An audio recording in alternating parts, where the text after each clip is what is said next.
Kodanad estate காவலாளி கொலை வழக்கில் 4 பேர் கைது செய்யப்பட்டுள்ளதாக நீலகிரி மாவட்ட காவல்துறை கண்காணிப்பாளர் முரளி ராம்பா தெரிவித்துள்ளார்.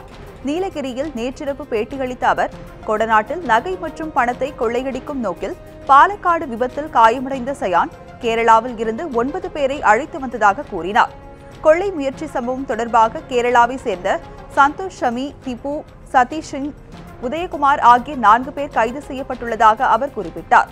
கொடநாடு எஸ்டேட்டில் பணம் எதுவும் கொள்ளையடிக்கப்படவில்லை என தெரிவித்த நீலகிரி எஸ்பி முரளி ராம்பா, ஜெயலலிதா பயன்படுத்திய அறையில் இருந்து 5 கைகடிகாரங்கள் மற்றும் கொள்ளையடிக்கப்பட்டுள்ளதாகவும் கூறினார். இதனிடையே இவ்வழக்கில் தேடப்பட்டு வந்த ஜெயலலிதாவின் கார் ஓட்டுநராக பணியாற்றிய கனகராஜ் சாலை விபத்தில் இறந்துவிட்ட நிலையில் 18 மணி நேர போலீஸ் விசாரணைக்கு பின் அவரது உடல் பிரேத பரிசோதனைக்கு செய்யப்பட்டது. மருத்துவர் அனிதா தலைமையிலான குழுவினர் பிரேத பரிசோதனை மேற்கொண்டதை போலீசார் வீடியோவில் பதிவு செய்தனர். பிரேத பரிசோதனை முடிந்து கனகராஜின் உடல் உறவினர்களிடம் ஒப்படைக்கப்பட்டது. கனகராஜ் மரணத்தில் பெரும் சந்தேகம் உள்ளதாக அவரது சகோதரர் தனபால் குற்றம் சாட்டியுள்ளார். கொடநாடு எஸ்டேட்டில் நடைபெற்ற சம்பவங்கள் தொடர்பாக மர்மம் நிலவுவதால் விரிவான புலனாய்வு மேற்கொள்ள வேண்டும் என ஓபிஎஸ் அணியை சேர்ந்த முன்னாள் அமைச்சர் பொன்னையன் கேட்டுக் கொண்டுள்ளார். அதிமுக 2 அணிகள் இணைப்பு குறித்து ரகசியமாகவோ நேரடியாகவோ பேச்சுவார்த்தை நடைபெறவில்லை என திட்டவட்டமாக கூறிய அவர், விரைவில் பேச்சுவார்த்தை நடைபெறும் என்றார். ஜெயலலிதா மரணத்திற்கு சிபிஐ விசாரணை அமைக்க வேண்டும், சசிகலா குடும்பத்தினரை பொதுக்குழுவை கூட்டி கட்சியை விட்டு வெளியேற்ற வேண்டும் என்பதில் உறுதியாக இருப்பதாகவும் அவர் தெரிவித்தார். எஸ்டேட்டில் நடந்திருக்கின்ற அந்த நிகழ்வை பொறுத்தவரைக்கும் சந்தேகத்தை உருவாக்குகிற நிகழ்வுகளாக இருக்கின்றன. அதில் மர்மம் இருப்பதாக தெரிகிறது. இதை ஊடகங்களும் தெரிவிக்கின்றன. பலர் பலவித ஆதாரங்களையும் தெரிவித்த வண்ணம் இருக்கிறார்கள். இது குறித்து கண்டறிய ஒரு விரிவான புலனாய்வை உடனடியாக அரசு மேற்கொள்ள வேண்டும். கொடநாடு பங்களா காவலாளி கொலை சம்பவம் குறித்து ஆட்சி அதிகாரத்தில் உள்ள அதிமுக அரசு முறையான விசாரணை நடத்த வேண்டும் என பாஜக எம்பி இல கணேசன் வலியுறுத்தியுள்ளார். திருப்போரூரில் நடைபெற்ற கட்சியின் தெற்கு மாவட்ட செயற்குழு கூட்டத்திற்கு பின் செய்தியாளர்களுக்கு பேட்டியளித்த போது இவ்வாறு குறிப்பிட்ட அவர், ஜெயலலிதாவின் மறைவிலும் சந்தேகம் உள்ளது என்றார்.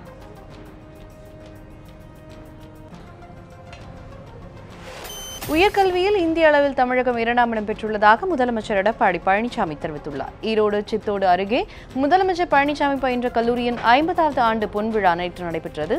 விழாவில் பேசிய முதலமைச்சர், தமிழகம் முன்னோடி மாநிலமாக விளங்க உயர்கல்வியில் பல்வேறு சிறப்பு திட்டங்களை மறைந்த முதலமைச்சர் ஜெயலலிதா கொண்டு வந்ததாக குறிப்பிட்டார். இதன் காரணமாக உயர்கல்வியில் இந்திய அளவில் தமிழகம் 2ஆம் இடம் பெற்றுள்ளதாக பெருமிதம் தெரிவித்துள்ள அவர், அயல் நாட்டில் கல்வி கற்கும் திட்டத்தின் கீழ் 74 மாணவ மாணவிகள் மற்றும் 15 ஆசிரியர்கள் இங்கிலாந்திற்கு அனுப்பி வைக்கப்பட்டுள்ளதாகவும் கூறினார்.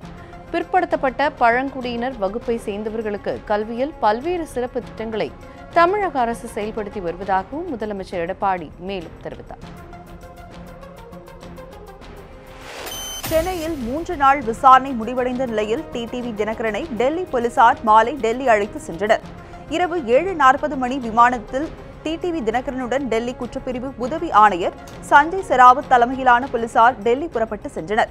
தேர்தல் ஆணையத்திடம் இருந்து அதிமுக அம்மா அணிக்கு இரட்டை இலை சின்னத்தை பெற்றுத்தர லஞ்சம் வாங்கியதாக டெல்லியில் சுகேஷ் என்பவர் அண்மையில் கைது செய்யப்பட்டார். இதையடுத்து டிடிவி தினகரன், அவருடைய நண்பர் மல்லிகார்ஜுனா ஆகியோர் கைது செய்யப்பட்டு 5 நாள் விசாரணைக்காக சென்னை அழைத்து வரப்பட்டனர். கடந்த 3 நாட்களாக சென்னையில் டிடிவி தினகரன் வீடு மற்றும் அவரது நண்பர்களின் வீடுகளில் விசாரணை மேற்கொண்ட டெல்லி போலீசார் இன்றுடன் தங்கள் விசாரணையை முடித்துக் கொண்டு டெல்லி புறப்பட்டனர். தமிழக அரசு மருத்துவமனைகளில் 250 சிறப்பு மருத்துவர்கள் பணி நியமனம் செய்யப்பட்டுள்ளதாக சுகாதாரத்துறை அமைச்சர் விஜயபாஸ்கர் தெரிவித்துள்ளார்.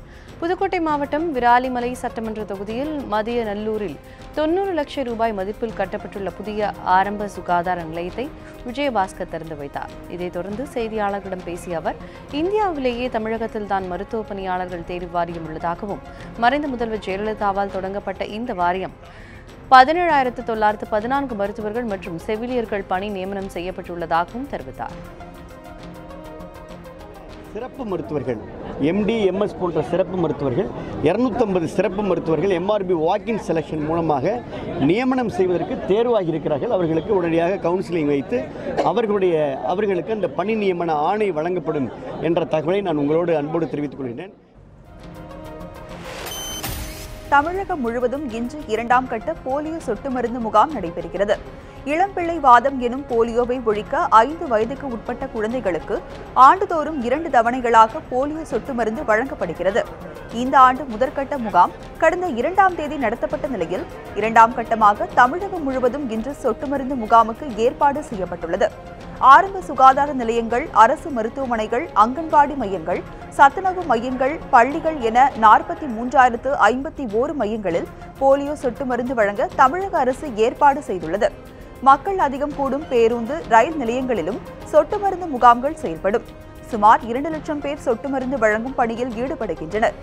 5 வயதுக்கு உட்பட்ட அனைத்து குழந்தைகளுக்கும் போலியோ சொட்டு மருந்து தவறாமல் கொடுக்க வேண்டும் என மருத்துவர்கள் அறிவுறுத்தியுள்ளனர். உண்மைக்கு புறம்பாக பிரமாண பத்திரம் தாக்கல் செய்த தமிழக அரசிற்கு கண்டனம் தெரிவித்து பத்திரத்தின் நகலை எரித்து திருவாரூரில் விவசாயிகள் போராட்டத்தில் ஈடுபட்டனர். தமிழகத்தில் வறட்சியில் விவசாயிகள் யாரும் தற்கொலை செய்து கொள்ளவில்லை என்றும் 82 விவசாயிகள் வயது முதிர்வு மற்றும் குடும்ப பிரச்சினையின் காரணமாக உயிரிழந்ததாகவும் மத்திய அரசிடமும் உச்சநீதிமன்றத்திலும் தமிழக அரசு பிரமாண பத்திரம் தாக்கல் செய்தது. இதை கண்டித்து பல்வேறு இடங்களில் போராட்டங்கள் நடந்து வருகின்றன. இதன் ஒரு பகுதியாக திருவாரூரில் போராட்டம் நடத்திய விவசாயிகள் தமிழக அரசு தாக்கல் செய்த பிரமாண பத்திரத்தின் நகலை எரித்து போராடினர். இந்த போராட்டத்தில் ஏராளமான விவசாயிகள் பங்கேற்றனர். இலங்கையில் தடுத்து வைக்கப்பட்டுள்ள 143 படகுகளை விடுவிக்க இலங்கை மின்துறை அமைச்சர் கட்டுப்பாடுகள் விதிப்பதுடன் வட மாகாண மீனவர் சங்கங்களுடன் பேசி அவர்கள் ஒப்புக்கொண்டால் 20 படகுகள் மட்டுமே விடுவிக்கப்படும் என அறிவித்துள்ளதற்கு ராமேஸ்வரம் மீனவர் சங்கத்தினர் கடும் எதிர்ப்பு தெரிவித்துள்ளனர். இலங்கையில் தடுத்து வைக்கப்பட்டுள்ள 143 படகுகள் இதுவரை விடுவிக்கப்படவில்லை. இந்நிலையில் இலங்கையில் கடந்த 7ஆம் தேதி நடைபெற்ற இந்திய இலங்கை இருநாட்டு வெளியுறவுத்துறை செயலாளர்களிடையான பேச்சுவார்த்தையில் மீனவர்கள் பிரச்சினைக்கு சுமூக தீர்வு காணவும் மீனவர்களின் படகுகளை விடுவிக்கவும் பேசப்பட்டு உரிய நடவடிக்கை எடுக்கப்படும் என மீனவர்கள் எதிர்பார்த்தனர். ஆனால் எவ்வித நடவடிக்கையும் எடுக்கப்படாது மீனவர்களிடையே ஏமாற்றத்தை ஏற்படுத்தியது. இந்நிலையில் 20 படகுகள் மட்டுமே விடுவிக்கப்படும் என இலங்கை படையினர் அறிவித்துள்ளதற்கு ராமேஸ்வரம் மீனவர் சங்கத்தினர் கடும் எதிர்ப்பு தெரிவித்துள்ளனர். ஆனால் இன்னைக்குள்ள சூழலில் அங்கே உள்ள மீன்வளத்துறை அமைச்சர் மஹிந்தா அவர்கள் என்ன சொல்கிறாங்கன்னா, இந்த படகுகளை விடுவிக்கிறதுக்கு நான் மீனவர்களை ஆலோசனை பண்ணணும்னு ஆலோசனை கேட்டுக்கிட்டு நான் விடுவிக்கிறதுக்கு ஏற்பாடு பண்ணணும். அதுலேயும் 20 படகை முதல் கட்டமாக விடுவிப்போம். அந்த 20 படகையும் அந்த 2015 சிறைப்பிடிக்கப்பட்ட படகுகள் விடுவிக்கப்படும். அந்த படகை அந்த உரிமையாளர்கள் அந்த படகை மீட்டு எடுத்துகிட்டு போகணுங்கன்னு சொல்லியிருக்காங்க. ஏற்கனவே 2015 பிடிக்கப்பட்ட படகுகள் அத்தனையும் அங்கே மூழ்கி நாசமாகி போச்சுங்கிறத நாங்கள் அறிவோம். இருந்தாலும் இந்த அரசாங்கங்கள், இந்த அதிகாரிகள் அத்தனை பேர் சேர்ந்து நாடகம் ஆடுறாங்க. வால்பாறை சுற்றுவட்டார பகுதியில் கடந்த 1 வார காலமாக மாலை நேரங்களில் சுமாரான அளவு மழை பெய்து வருகிறது. இந்த நிலையில் வால்பாறையை அடுத்துள்ள முறை சுற்றுவட்டார பகுதியில் இன்று மாலை சுமார் 2 மணி நேரம் காற்றுடன் கூடிய பலத்த மழை பெய்தது. இதனால் சாலைகளிலும் ஆற்று பகுதிகளிலும் வெள்ளப்பெருக்கு ஏற்பட்டது. பலத்த சூறாவளி காற்று வீசியதால் முரீஸ் பஜார் பகுதியில் உள்ள காவல் நிலையம் அருகாமையில் ரோட்டோரம் உள்ள சுமார் 80 வருடங்கள் பழமை வாய்ந்த பூமரம் வேருடன் சாய்ந்ததில் மின்கம்பியை அறுத்துக்கொண்டு காவல் நிலைய ஊற்றில் விழுந்தது. இதனால் 2 மின் கம்பங்கள் சாய்ந்தன. அதிர்ஷ்டவசமாக வாகனங்களும் பொதுமக்களும் அந்த வழியாக செல்லாததால் எந்த உயிர் சேதமும் பொருட்சேதமும் ஏற்படவில்லை. இதனால் இந்த பகுதியில் போக்குவரத்து நெரிசல் ஏற்பட்டுள்ளது. எஸ்டேட் நிர்வாகமும் பொதுமக்களும் அந்த மரத்தை அகற்றும் பணியில் ஈடுபட்டுள்ளனர். பொள்ளாச்சியில் நீண்ட இடைவேளைக்கு பிறகு இடியுடன் கூடிய மழை பெய்தது பொதுமக்களை மகிழ்ச்சியடைய செய்துள்ளது.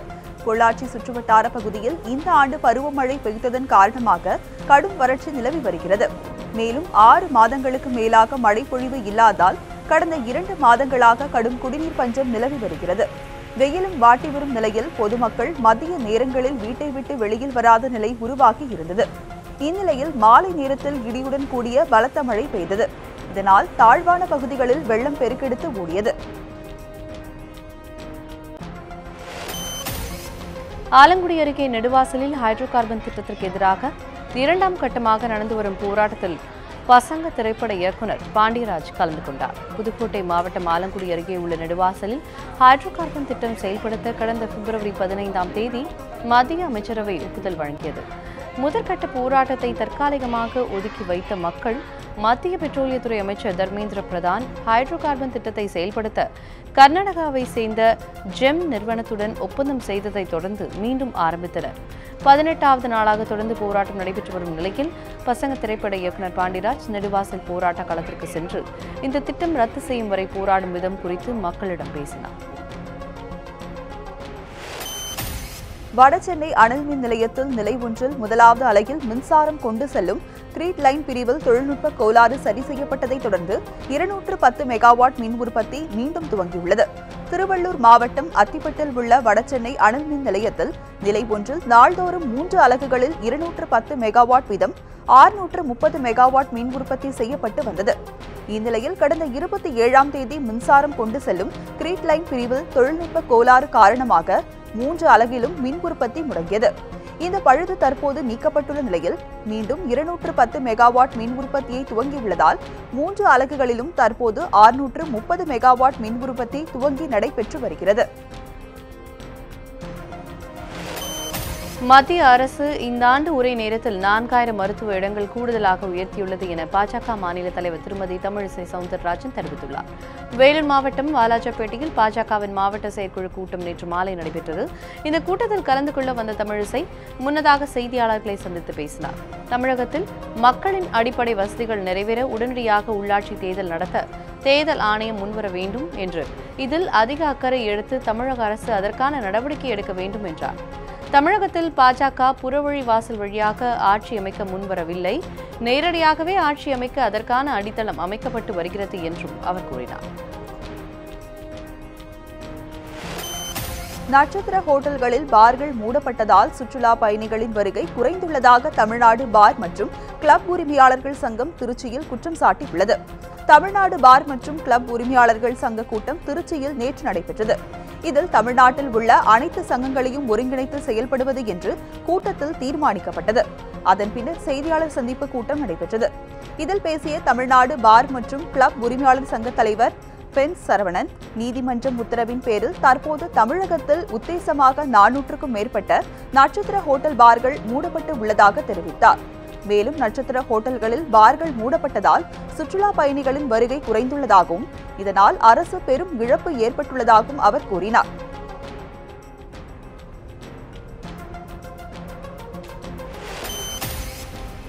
கிருஷ்ணகிரியில் பல இடங்களில் இடி மின்னலுடன் பலத்த மழை பெய்ததால் பல இடங்களில் சாலைகள் வெள்ளப்பெருக்காகின்றன. பல இடங்களில் மின்கம்பங்கள் சாய்ந்ததால் பல கிராமங்கள் மின்சாரம் இல்லாமல் மக்கள் இருளில் தவித்தனர். சாலைகளில் உள்ள மின்கம்பங்களில் வெளிச்சம் இல்லாததால் வாகன ஓட்டிகளும் பெரும் சிரமத்திற்கு ஆளாகினர். இருப்பினும் வெப்பம் குறைந்ததால் மக்களும் விவசாயிகளும் மகிழ்ச்சியடைந்துள்ளனர். மதுரையிலிருந்து கேரளாவிற்கு கஞ்சா கடத்த முயன்ற கேரள மாநிலத்தை சேர்ந்த சத்யன் என்பவரை நாகர்கோயில் வடசேரி போலீசார் கைது செய்து விசாரணை நடத்தி வருகின்றனர். நாகர்கோயில் வடசேரி பேருந்து நிலையம் அருகே போலீசார் வாகன சோதனையில் ஈடுபட்டு வந்தனர். அப்போது அந்த வழியாக வந்த பேருந்தில் இருந்து இறங்கிய ஒருவர் போலீசாரை பார்த்ததும் ஓட்டம் பிடித்தார். அவரிடம் நடத்தப்பட்ட விசாரணையில் கேரள மாநிலம் வெள்ளரடை பகுதியை சேர்ந்த சத்யன் என்பதும் மதுரையிலிருந்து 6000 ரூபாய்க்கு 1 கிலோ 100 கிராம் கஞ்சாவை வாங்கிக் கொண்டு கேரளாவிற்கு கடத்தி செல்ல திட்டமிட்டதும் அப்போது தெரியவந்தது. கன்னியாகுமரி மாவட்டம் நாகர்கோவில் அருகே ஓய்வு பெற்ற மின்வாரிய அதிகாரி வீட்டின் கதவை உடைத்து நகை மற்றும் பணத்தை மர்ம நபர்கள் கொள்ளையடித்து சென்ற சம்பவம் பொதுமக்களிடையே அச்சத்தை உருவாக்கியுள்ளது.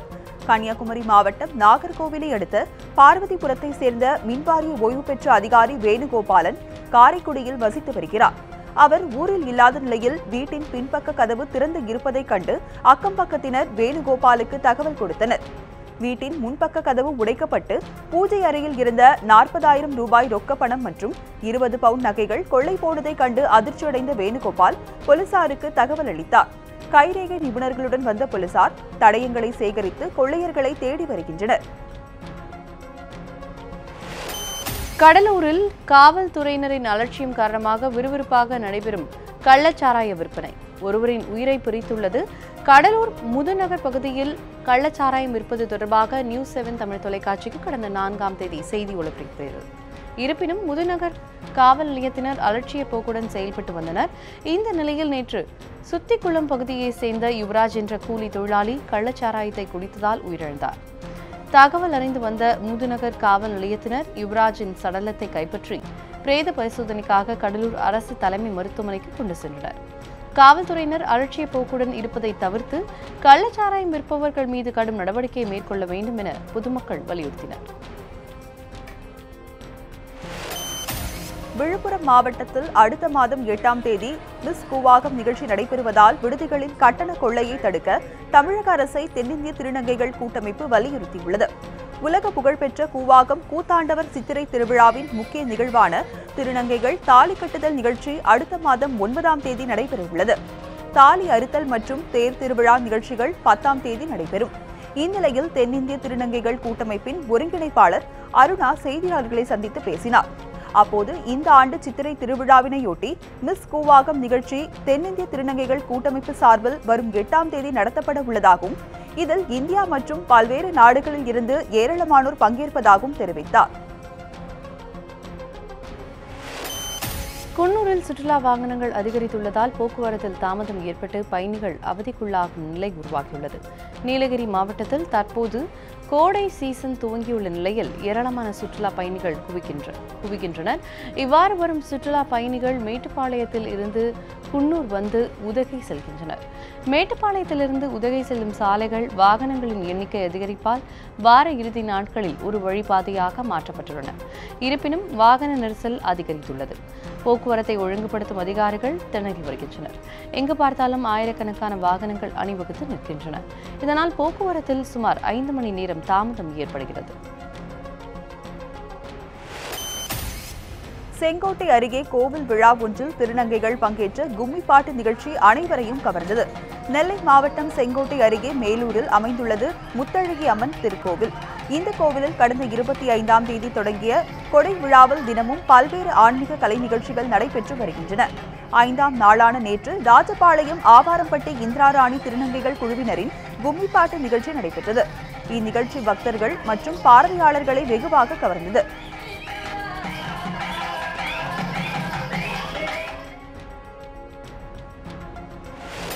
புதுக்கோட்டையில் அதிமுக நிர்வாகிகள் பலர் ஓ பன்னீர்செல்வம் அணியில் சேர்ந்ததை முன்னிட்டு நடைபெற்ற நிகழ்ச்சியில் ஆயிரக்கணக்கானோர் பங்கேற்றனர்.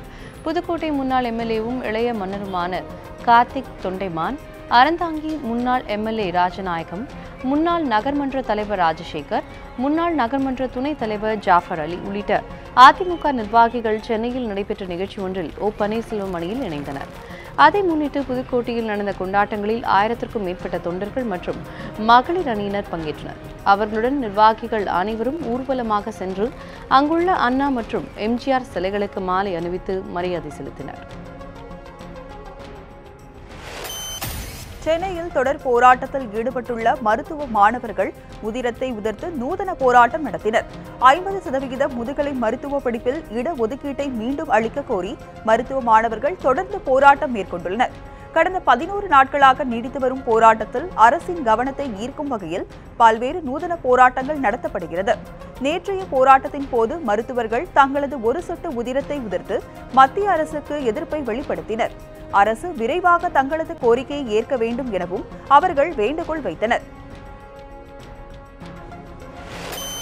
தமிழக அரசால் மூடப்பட்ட மணல் குவாரிகளில் மணல் அள்ளும் பிரச்சனையை முதல்வர் தலையிட்டு தீர்த்து வைக்க வேண்டும் என்றும், இல்லையெனில் மிகப்பெரிய போராட்டம் நடத்தப்படும் என தமிழக மணல் லாரி உரிமையாளர் சங்கம் தலைவர் யுவராஜ் தெரிவித்துள்ளார். நீதிமன்ற உத்தரவால் தமிழக அரசு திடீரென்று தமிழகத்தில் உள்ள அனைத்து மணல் குவாரிகளை மூடுவதாக அறிவித்துள்ளது. இதற்கு லாரி உரிமையாளர்கள் கண்டனம் தெரிவித்துள்ளனர். தமிழக அரசு நேரடியாக மணல் தர வேண்டும் என்றும், நடைமுறை சிக்கல்கள் உள்ள குவாரிகள் போக மீதி இருக்கும் குவாரிகளை ஆட்கள் மூலம் இயக்க வேண்டும் என்று மணல் லாரி உரிமையாளர்கள் கோரிக்கை விடுத்துள்ளனர். இது தவறும் பட்சத்தில் மிகப்பெரிய போராட்டத்தை நடத்தவும் திட்டமிட்டுள்ளதாக மணல் லாரி உரிமையாளர்கள் சங்கம் தெரிவித்துள்ளது. இத்துடன் எக்ஸ்பிரஸ் செய்திகள் நிறைவடைந்தன. தொடர்ந்து இணைந்திருங்கள் நியூஸ் 7 தமிழுடன்.